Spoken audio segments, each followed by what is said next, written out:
So on the 7th and 8th of February, Treble Health are hosting a Tinnitus Relief Summit, where I'll be talking along with some other speakers about what helps tinnitus get better and what brings the volume down.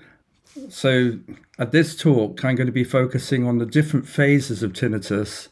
So the first phase of tinnitus going from crisis down to habituation, and then what happens in the second phase when you're going through the abatement of tinnitus, the abatement phase. So you go from habituation down to silence, and what helps turn tinnitus down in these different phases of helping tinnitus. So as you progress along the journey, things change.